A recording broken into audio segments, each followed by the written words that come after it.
हाँ, कक्षा 11 के छात्रों, आज समुच्चय सिद्धांत का प्रश्नावली 2.3 आज आप लोग पढ़ेंगे। तो जैसे इसमें पहला क्वेश्चन आपका है, निम्नलिखित संबंधों में कौन से फलन है, कारण का उल्लेख कीजिए। यदि संबंध एक फलन है तो उसका परिसर निर्धारित कीजिए। अब इसमें आपको बताना है कि कौन से फलन हैं और कारण भी बताना है, और इसके बाद यदि संबंध एक फलन है तो उसका परिसर भी निर्धारित करना है। तो फलन इसके लिए क्या होगा, कैसे फलन इसको माना जाएगा।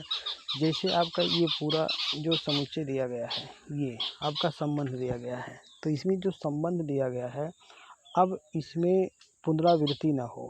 जैसे आपका इसमें देखिए पहला जो अवयव है 2, 5, 8, 11, 14 और 17। अब इसमें कोई संख्या रिपीट नहीं है, जैसे 2 का कोई रिपीट नहीं है, 5 का नहीं है, 8 का नहीं है, तो ये फलन है। यही आपका इसका कारण है। ठीक, ये फलन है। परिसर, उसका परिसर निर्धारित कीजिए। अब परिसर आपको ये बताना है कि जैसे आपका परिसर निर्धारित करना है, तो आगे भी सलूशन देखेंगे। दूसरे क्वेश्चन में क्या है, इसमें देखिए पहला जो है 2, 4, 6, 8, 10, 12, 14। इसमें भी किसी संख्या का रिपीट नहीं किया गया, इसलिए ये भी आपका एक फलन है।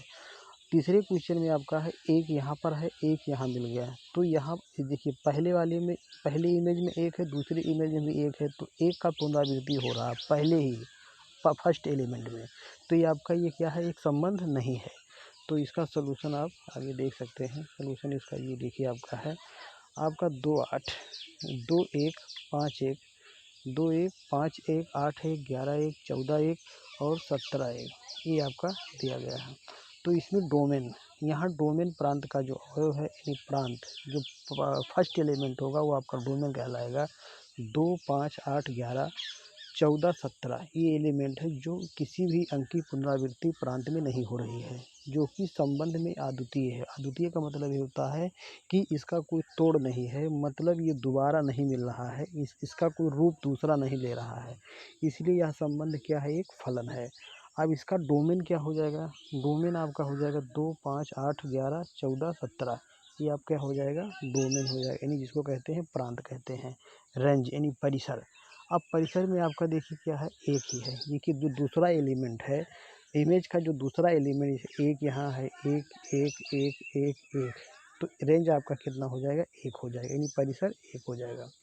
इसके बाद दूसरा क्वेश्चन आपका है, दूसरा क्वेश्चन दे रहा है 2, 1, 4, 2, 6, 3, 8, 4, 16, 5 और 12, 6, और इसके बाद में फिर ये अगला दिया गया है। तो इसमें यहाँ डोमेन के अवयव जो आपके हैं 2, 4, 6, 8, 10, 12, 14 है, ये भी आपका देखिए किसी भी अंक की पुनरावृत्ति नहीं हो रही है, जो कि एक क्या है, अद्वितीय है, इसलिए यह संबंध एक फलन है। तो डोमेन आपका हो जाएगा 2, 4, 6, 8, 10, 12, 14 डोमेन हो जाएगा। रेंज में देखिए जो सेकंड एलिमेंट होगा इमेज का, जो सेकंड एलिमेंट 1, 2, 3, 4, 4, 5, 6, 7, ये आपका हो जाएगा रेंज हो जाएगा। इसके बाद में तीसरा क्वेश्चन कह रहा है, तीसरा क्वेश्चन आपका है 1, 3, 1, 3, 1, 5 और 2, 5, 1, 3 और इसके बाद 1, 5 और इसके बाद 2, 6 है। तो यह समान प्रथम अवयव है, मतलब प्रथम अवयव जो यहाँ पर दिया गया है दोनों में, प्रथम अवयव एक है जो अलग अलग प्रतिबिंब है, यानी दोनों अलग अलग प्रतिबिंब है जिसमें एक समान मिल रहा है। यह एक संबंध, यह जो संबंध है फलन नहीं है। यही इसका कारण है कि जो कि दोनों इमेज में आपका एक एक समान मिल रहा है, इसलिए फलन नहीं है। इसके बाद दूसरा क्वेश्चन आपका है, दूसरा क्वेश्चन है संबंध यानी फलन एफ एक्स, फलन एफ एक्स बराबर आपका हो जाएगा, फलन एफ एक्स बराबर minus x mod x belong R, R मतलब रियल नंबर, जो कि एक्स माड बराबर x, x is greater than equal 0 और x is less than 0।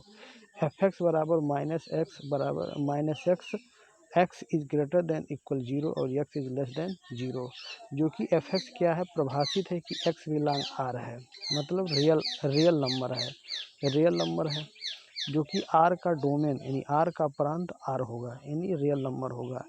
F x का परिसर माइनस एक्स सभी वास्तविक संख्या है, जो कि एफ का परिसर माइनस अनंत से 0 तक होगा। ये भी बात आप समझ गए होंगे। इसके बाद में आपका दूसरा क्वेश्चन है, दूसरे का दूसरा क्वेश्चन कह रहा है कि एफ एक्स बराबर under root 9 minus x square.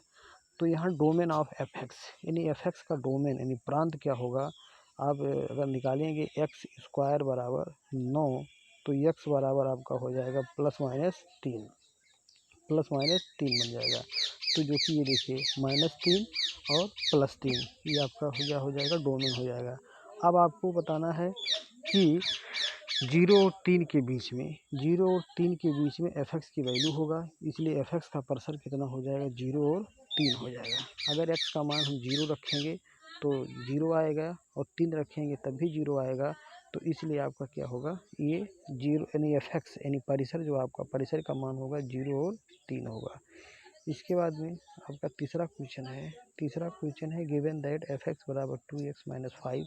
अब इसमें आपको सभी का मान निकालना है। 2x - 5 में निकालना है f0 का मान। तो f0 का मान निकालने के लिए x के स्थान पे 0 रखेंगे तो 2 × 0 - 1 = -3 हो जाएगा। f7 बराबर 2 × 7 - 5 = 9 हो जाएगा। f-3 बराबर हो जाएगा 2 × -3 - 5 = -6 - 5 - 11 हो जाएगा। ये भी आप लोग समझ गए होंगे। इसके बाद में चौथा क्वेश्चन है गिवन दैट TC बराबर 9c/5 + यानी 32। अब T0 बराबर आपका हो जाएगा 9 × 0/5 + 32 = 32 हो जाएगा। और T8 बराबर हो जाएगा 9 × 28/5 + 32 = आपका हो जाएगा 412/5 हो जाएगा। इसके बाद में T-10 बराबर 9 × -10/5 धन 32 बराबर -18 धन 32 बराबर आपका हो जाएगा 14। ये हमारा क्या होगा, रिजल्ट हो गया है। इसके बाद में क्वेश्चन नंबर चौथा आपका है। इसमें TC बराबर दिया है 212 और तब आपको C का फाइंड, अभी तक C दिया था तब आपको ज्ञात करना था। अब यहाँ आपको ज्ञात करना है TC दिया गया है और C की वैल्यू बताना है। तो 212 बराबर 9c/5 धन 32, 9c/5 बराबर 212 - 32 बराबर 180। अब यहाँ से देखिए 9 से कैंसिल कर दिया गया तो आपका हो गया 20 × 5 बराबर 100, यानी C का मान कितना आ गया, 100 आ गया। इसके बाद पाँचवा क्वेश्चन आपको बताना है। पाँचवा क्वेश्चन आप देख सकते हैं क्या पूछ रहा है। पाँचवा क्वेश्चन आपको दे रहा है निम्नलिखित में से प्रत्येक फलन का परिसर ज्ञात कीजिए, यानी आपको परिसर बताना है। तो पहला क्वेश्चन आपका f(x) बराबर 2 - 3x x∈R x is greater then 0। दूसरा क्वेश्चन है f(x) बराबर x² + 2x एक वास्तविक संख्या है। और तीसरा क्वेश्चन है f(x) बराबर x एक वास्तविक संख्या है। पाँचवा क्वेश्चन आप लोगों ने पढ़ लिया। अब आप यहाँ देख सकते हैं पाँचवा क्वेश्चन का सलूशन क्या है। f(x) बराबर 2x - 3 x∈R और x is greater than equal 0। अब यहाँ पर हम x की वैल्यू रखते हैं, x की वैल्यू रखते जाएंगे और हमारा f(x) का मान निकलता जाएगा। तो x का मान हम 1 रखेंगे तो -1 आ जाएगा, 2 रखेंगे -4, 2.5 रखेंगे तो -5.5, 4 रखेंगे तो -10, 5 रखेंगे तो -13, 0.01 रखेंगे तो 1.97 आ जाएगा। अब आप यहाँ समझ गए होंगे कि रेंज क्या होगा इसका, यानी f का जो रेंज होगा वो आपका -अनंत से 2 तक होगा, यानी -अनंत तक तो जाएगा ही। ठीक, जितना हम यहाँ बड़ा मान रखते जाएंगे उतना बड़ा ये मान आपका आएगा। तो -अनंत तक आएगा 2 से। यहाँ पर देखिए 1.92 है, लगभग आपका 2 मिल रहा है। तो -अनंत से 2 तक हमारा क्या मिला, रेंज मिला। यानी f(x) की वैल्यू क्या होती है, रेंज होती है, और x की जो वैल्यू होती है वो हमारा डोमेन होता है। अब दूसरा क्वेश्चन आपका है f(x) बराबर x² + 2x is a real number. ये हमको क्वेश्चन दे रहा है। तो x का मान हम रखेंगे 0 रखते हैं 2 आता है, +-1 रखते हैं 3 आता है, +-2 रखेंगे 6 आएगा, और +-3 रखेंगे तो हमारा 11 आएगा, +-0.3 रखेंगे तो 2.09 आएगा। तो यहाँ आप देख सकते हैं कि रेंज ऑफ f यानी आपका रेंज जो यानी y वाला जो यानी सेकंड एलिमेंट हमारा क्या कहलाएगा, रेंज कहलाता है, जो कि आपको बताया गया। तो देखिए 2 से शुरू हो रहा है, 0 रखा गया तो 2 मिला, यहाँ पर 2 मिला। इसके बाद ऐसे आप रखेंगे तो अनंत तक मिलेगा ये, तो इसलिए रखा गया रेंज आपका 2 से अनंत तक आपका ये मिल गया। इसके बाद में तीसरा क्वेश्चन है f(x) बराबर x is a real number. ये हमको मिल रहा है क्वेश्चन हमको मिला f(x) बराबर x element x is a real number, ये जो कि हमें क्वेश्चन दिया, स्पष्ट है कि f का परिसर सभी वास्तविक संख्या का समुच्चय है। मतलब fx बराबर x दिया है तो x को जो मानेंगे वही हमारा fx आएगा। तो इसलिए x is a real number यानी वास्तविक संख्या। ठीक, वास्तविक संख्या का समुच्चय है। तो रेंज ऑफ f क्या होगा, r होगा। r मतलब आपका हो गया रियल नंबर यानी वास्तविक संख्या होगा। तो सभी छात्र ये जो समुच्चय सिद्धांत का प्रश्नावली 2.3 है, इसको आप लोग ध्यानपूर्वक पढ़िए और समझिए और कमेंट कीजिए और अपने दोस्तों और मित्रों में शेयर कीजिए। अगर वीडियो पसंद आता है तो लाइक करना ना भूलिए।